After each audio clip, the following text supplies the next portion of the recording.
18 नवंबर है, गुरुवार का दिन है। रात के करीब 11:15 बजने वाले हैं और 15 मिनट के बाद 12 बजे से ऊपर हो जाएंगे और 19 तारीख प्रवेश कर जाएगी। शुक्रवार का दिन आ जाएगा। बड़ी खबर है, बिहार की कई महत्वपूर्ण खबर है। पहली खबर, आज गया अपर पुलिस महानिदेशक STF सुशील खोपड़े साहब आज गया गए थे और वहाँ CRPF और गया के आसपास के जिले के अधिकारियों के साथ एक महत्वपूर्ण बैठक की गई है नक्सल को लेकर। कुछ दिन पहले नक्सलियों के द्वारा एक पूरे परिवार को 3-4 लोगों को जो है हत्या कर दी गई थी। उसके बाद पूरा मामला ये गरमाया था, लेकिन पुलिस के सीनियर अधिकारी ADG सुशील खोपड़े साहब ने CRPF के अधिकारी और गया के आसपास के जिले के पुलिस के साथ एक महत्वपूर्ण बैठक की गई है। दूसरी खबर है, एक खबर है मद्य निषेध थे।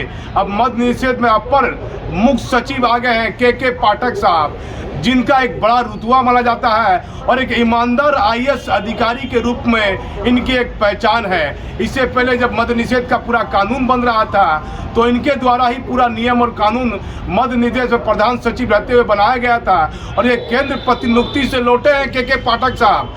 और ये राजनीतिक गलियारों में चर्चा है कि कुछ बड़े अधिकारी जो शराब का सेवन पटना में कर रहे हैं, पटना राजधानी में, क्या KK पाठक साहब वैसे अधिकारियों को जो शराब का सेवन कर रहे हैं, क्या वैसे अधिकारियों को अब पुलिस अपने गिरफ्त में, कानून अपने गिरफ्त में लेगी या नहीं लेगी? प्रभावशाली लोगों पर कानूनी शराब की कार्रवाई नहीं हो रही है। KK पाठक साहब को ध्यान देना पड़ेगा। एक सीनियर IAS अधिकारी है, क्योंकि शराब के मामले में बताया जाता है कि बिहार के मुख्यमंत्री ने इन पर एक बड़ा भरोसा किया है। जहरीली शराब से जिन जिलों में लोगों की मौत हुई है, उस पर भी एक महत्वपूर्ण जांच रिपोर्ट अपनी KK पाठक साहब बिहार के मुख्यमंत्री को देंगे।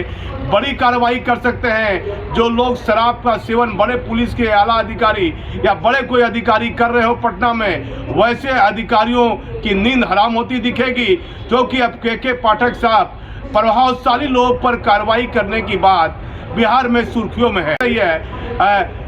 मद्य निषेध के IG हैं अमृत राज साहब। अमृत राज साहब के बारे में बताया जाता है कि वो बीमार हैं और मद्य निषेध की जो बैठक हो रही थी उस बैठक में भी वो मौजूद नहीं थे।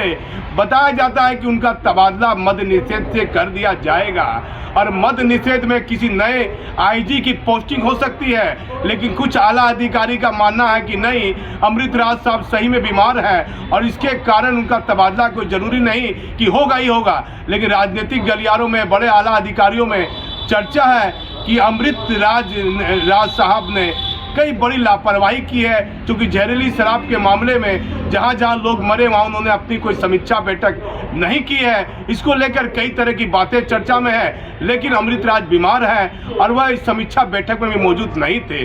अब देखिए, बिहार में शराब को लेकर कई तरह की बातें हो रही है, लेकिन अब KK पाठक को एक नई जिम्मेदारी मिली है। अब देखना है कि वैसे प्रभावशाली लोगों पर शराब के मामले में कार्रवाई होती है या नहीं होती है। उसके बाद स्कैनर मशीन, बिहार के मुख्यमंत्री को देखना चाहिए कि आपकी शराबबंदी आपने की है। बंगाल बिहार से सटा हुआ है, झारखंड की सीमाएं सटी हुई है, UP की सीमाएं सटी हुई है, नेपाल की सीमाएं सटी हुई है। 4 राज्यों की अलग अलग सीमाएं बिहार के चारों तरफ से घिरी हुई है। तो ऐसे में चारों बॉर्डर पर आप स्कैनर मशीन लगाने की आवश्यकता है माननीय मुख्यमंत्री जी, क्योंकि आप ट्रक के माध्यम से क्या सामान आ रहा है, क्या नहीं आ रहा है, उसके स्कैनर मशीन के माध्यम से मालूम पड़ेगा।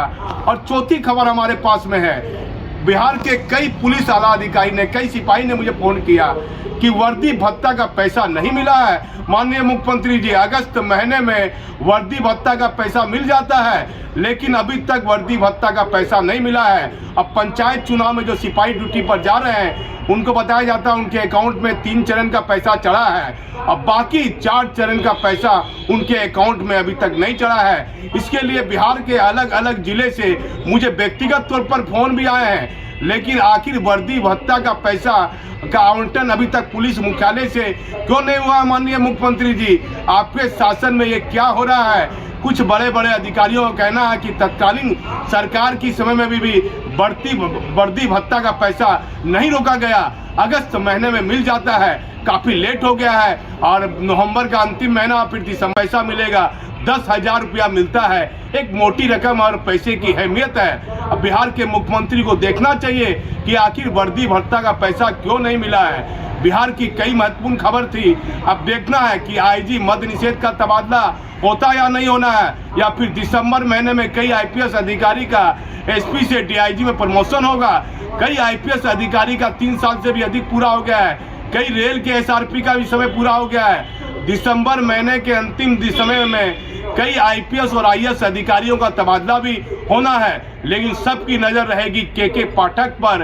एक कड़क स्वभाव के आईएएस अधिकारी माने जाते हैं। अब वह क्या कार्रवाई करते हैं, क्या प्रभावशाली लोग, जो चर्चा है लगातार आला अधिकारी में कि कुछ प्रभावशाली लोग पटना राजधानी में भी शराब का सेवन कर रहे हैं। अब के पाठक साहब आप मालूम कीजिए, और ऐसे लोगों को कानून का भय होना चाहिए। बिहार में शराबबंदी है तो साधारण व्यक्ति के लिए कानून लागू है, सामान्य व्यक्ति के लिए कानून लागू है, तो प्रभावशाली लोगों के लिए भी ये कानून लागू होना चाहिए। प्रभावशाली लोग भी पुलिस के गिरफ्त में आना चाहिए, तभी यह शराबबंदी बिहार में पूरी तरह से सक्सेसफुल होगी। मैं भागलपुर से दीपक नौरंगी।